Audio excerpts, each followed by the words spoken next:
Madam Speaker, it has always been the practice before 2015 for the police to be represented either by the Attorney General's office in any court proceeding or the office of the DPP to undertake criminal proceedings before any court of law. That was always the case before 2015.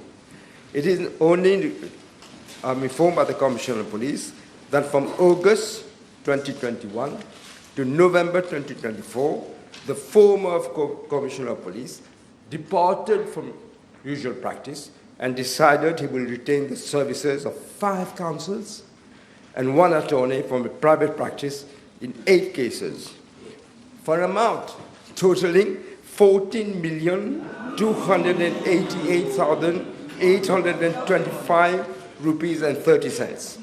And the names are as follows, Madam Speaker. Mr. Amar Ozia, counsel, received 34,500 rupees, including of VAT.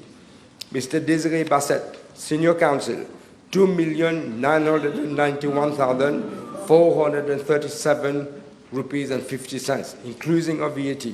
Mr. Rasli Risol, counsel, 86,250,000 rupees, again including of VAT. Mr. Ravi Yerigadoo, counsel, 603,750 rupees, inclusive of VAT. Mrs. Shamila Sonah-Ori, attorney, 4,330,000, including of VAT. And 1 King's Counsel from the United Kingdom, 5,531,447 rupees and 50 cents, plus an amount of 721,440 rupees and 25 for his accommodation and air tickets. I should also say, Mr. Speaker, sir, and Madam Speaker, that previously, if ever, there was a counsel from the UK, especially for cases which go to the Privy Council afterwards, he was put up in the government bungalows at no cost. Why 721,000 rupees was spent here? I'm a bit puzzled, to say the least. Madam Speaker, sir, our country has a well-established democratic system with clear separation of powers between the executive, the judiciary, and the legislative.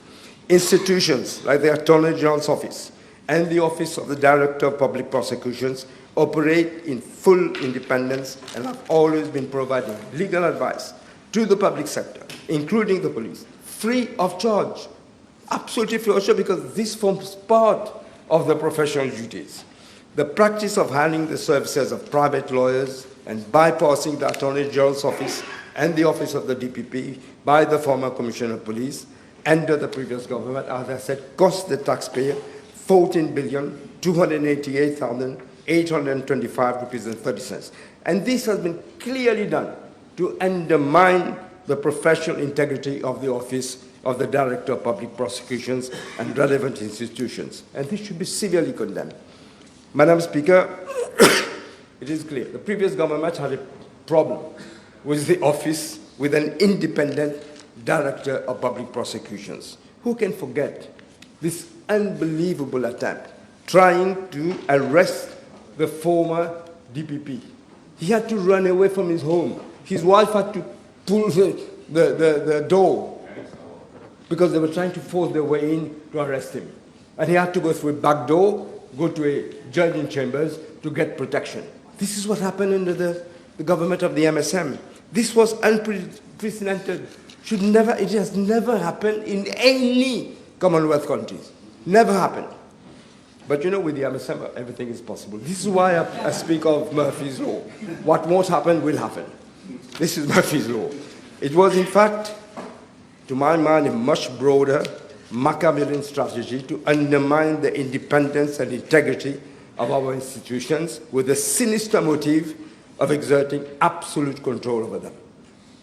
Over the past decade, they undermined with ruthless propensity the credibility of all our institutions, just like what can I say, tin pot dictators, hell-bent on transforming the country into a rogue state. This is what we call l'état voyou. They planted the toadies in most of the important institutions of our country, And these toadies were the beck and call of the masters doing the bidding.